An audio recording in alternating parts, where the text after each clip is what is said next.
वे क्या कहेंगे, Madhya Pradesh high court ने भोजशाला जो मंदिर है उसको एएसआई सर्वे की रिपोर्ट दाखिल होने के बाद मंदिर घोषित कर दिया है, जिसके बाद एआईएमआईएम के नेता ओवैसी से लेकर शोएब जमील सब कह रहे हैं कि ये 800 साल पुरानी हमारी मस्जिद थी, ऐसे कैसे फैसला दिया जा सकता है, कैसे देख रहे हैं इसे? देखो, देश का दुर्भाग्य ये है कि हमें अपने मंदिरों के लिए कानूनी लड़ाई लड़नी पड़ती है, और जब हम कोर्ट से जीत कर आते हैं उसके बावजूद भी कुछ तथाकथित शांति प्रिय लोग ऐसी बयानबाजियां करते हैं। मैं कह रहा हूं कि अगर ओवैसी कह रहा है 800 साल से नमाज हो रही थी और ये हो रहा था वो हो रहा था, और वो मंदिर ना होके मस्जिद है, तो उसका नाम भोजशाला कैसे है? भोजशाला ये हिंदी वर्ड है या उर्दू वर्ड है? तो वो अपने में तो कमाल मौला मस्जिद बताते हैं। अरे मेरे भाई, कमाल मौला मस्जिद वो नाम तो भोजशाला के नाम से ही प्रचलित है ना। केस भी भोजशाला, धार का भोजशाला से ही चल रहा था। और तुम कुछ भी नाम रख दोगे तो हम मान लेंगे। और अगर इतने ही तुम्हारी बातों में तथ्य है तो वैसे तो बैरिस्टर है ना, अपने नाम के आगे बैरिस्टर लगाता है ना। क्या डिग्री खरीदी थी क्या कहीं से? जाकर लड़ना केस और साबित कर। ये तो अयोध्या धाम के लिए भी यही बातें बोलते थे, रामलला के मंदिर के लिए भी यही बोलते थे, संभल में भी यही बोल रहे थे। कहीं एक जगह जाके ओवैसी ने पिटीशन दायर नहीं करी। आकर सोशल मीडिया पे एक बयान दे देना, मीडिया के अंदर में बयान दे देना और बोल देना कि हाँ हम यहाँ जाएंगे वहां जाएंगे। अबे जाओ तो सही। हम तो चाहते हैं कि तुम कोर्ट में आओ। हम 3 नहीं 30,000 लेंगे फिर तुमसे, क्योंकि सांच को आंच नहीं होती, सांच को आंच नहीं होती है।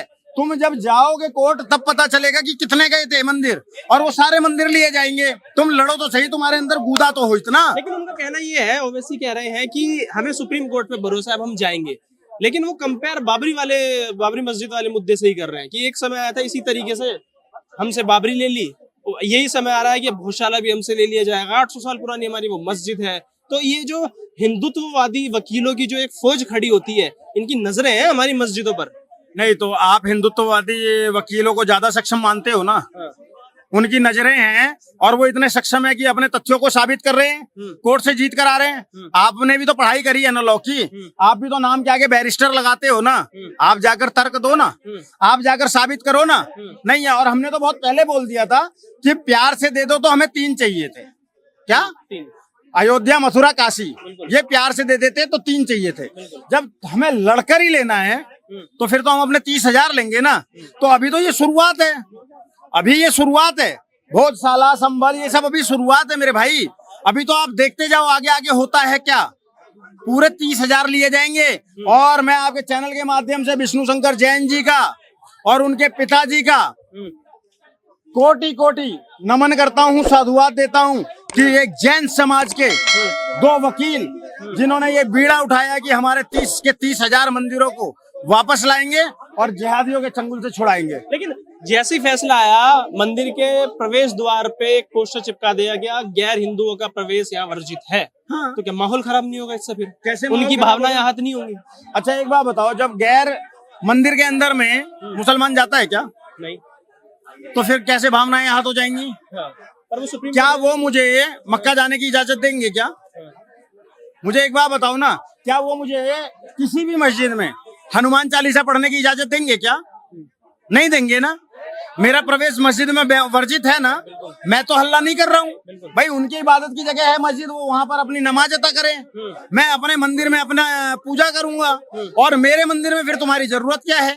बहुत सीधी सी बात है। तो इसलिए गैर हिंदुओं का प्रवेश वर्जित है और होना चाहिए। तो ये बिल्कुल सही है, इससे भावनाएं आहत नहीं होती है। और ये भावनाएं जो आहत वाली बात कर रहे हो ना, इनका एजेंडा भावनाएं आहत नहीं होती है, इनका एजेंडा है गजवाए हिंद का। लेकिन होते होते धीरे धीरे भगवाए हिंद होता जा रहा है। लेकिन ये बताइए, उनका कहना है कि हर मस्जिद के नीचे मंदिर क्यों ढूंढा जा रहा है? क्योंकि हर मस्जिद के नीचे मंदिर क्यों ढूंढ रहे हैं? कह रहे हैं कि आप सेकुलर कंट्री में रहते हैं और वो 1991 का प्लेसेस ऑफ वर्शिप एक्ट है, जिसमें कहा गया है कि वो जो ढांचा रहेगा 91 के बाद, वो तो भाई अब वैसा ही रहना चाहिए। तो वो प्लेसेस ऑफ वर्शिप एक्ट की मोदी सरकार में खुलेआम धज्जियां उड़ रही है। अरे यार, मोदी सरकार में कैसे धज्जियां उड़ रही हैं? कोर्ट के अंदर में बकायदा उस पर तर्क दिया है ना हमारे वकीलों ने। और आप विष्णु शंकर जैन जी से तर्क कीजिए ना, अगर आप में दम है तो। पहली बात। दूसरी बात, आप कह रहे हो कि हर मस्जिद के नीचे मंदिर क्यों ढूंढा जा रहा है? उसका कारण है मेरे भाई, मस्जिदें मंदिरों को तोड़ तोड़ कर बनाई क्यों गई थी? एक पत्रकार हैं अमिताभ अग्निहोत्री जी, उन्होंने बहुत अच्छी लाइन बोली थी कि तुमने मस्जिदें बनाई मंदिर तोड़ तोड़ कर, क्या मस्जिदें बन नहीं सकती थी मंदिर छोड़कर? समझ गए? तो तुमने जो मस्जिदें बनाई मंदिरों को तोड़ तोड़ कर, उसकी जगह तुम उसके बगल में बना लेते, थोड़ी दूरी पर बना लेते।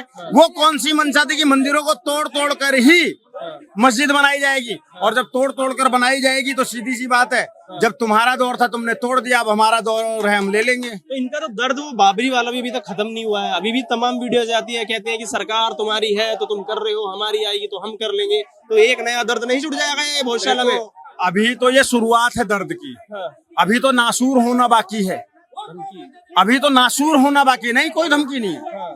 अगर इनको बाबरी जाने से दर्द हो रहा है, भोजशाला हमारे पास आने से दर्द हो रहा है, अभी मथुरा काशी दोनों बाकी हैं, संबल आ चुका है और ऐसे 30,000 हैं, तो सोचिए कितना नासूर होगा, बार बार कुरेदा जाएगा। और जिसकी मंशा ये है, जो ये कहता है कि मोदी की सरकार है तो राम मंदिर है और मोदी चले गए तो नहीं रहेगा, तो उनको बता दूं, राम मंदिर की अगर घास भी किसी जिहादी ने उखाड़ी ना तो बीच में से फाड़ दिया जाएगा। अब राम मंदिर नहीं हटेगा, वो दौर अलग था, ये दौर अलग है। अब राम मंदिर की एक घास भी उखाड़ना तुम्हारे बस की बात नहीं होगी। लेकिन इनका तो कहना है ना कि क्या मुसलमान इबादत नहीं करेगा देश में? उसकी इबादत की जगह नहीं रही क्या देश में? आप कहाँ मना कर रहे सड़कों हैं? पे नमाज नहीं पढ़ने देते, अब मस्जिदें उनकी छीन रहे हो, चाहे संबल हो, चाहे ज्ञानवापी हो, और अब चाहे ये भोजशाला हो। यार हम इबादत करने को कहाँ मना कर रहे हैं, लेकिन जो हमारा मंदिर था उसे तो हम लेंगे ना। आप अपने मस्जिद में इबादत करो ना, हम कब मना कर रहे हैं? शौक से करो भाई। देखो सुनो सुनो सुनो सुनो, पूजा पद्धति सबकी अपनी है, सब अपनी पूजा अपने अनुसार करते हैं, हमें किसी से कोई समस्या नहीं है। आप अपनी इबादत करो, जहाँ करना है वहाँ करो, लेकिन अगर हमारा वहाँ पर मंदिर है तो उसको तो हम लेंगे ही लेंगे।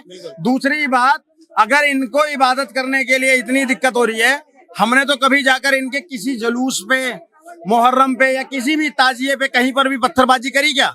नहीं करी। ये हमारे शोभा यात्राओं पे, धार्मिक जुलूसों पर पथराव कर देते हैं, मांस के टुकड़े फेंक देते हैं, तो पूजा करने से कौन रोक रहा है?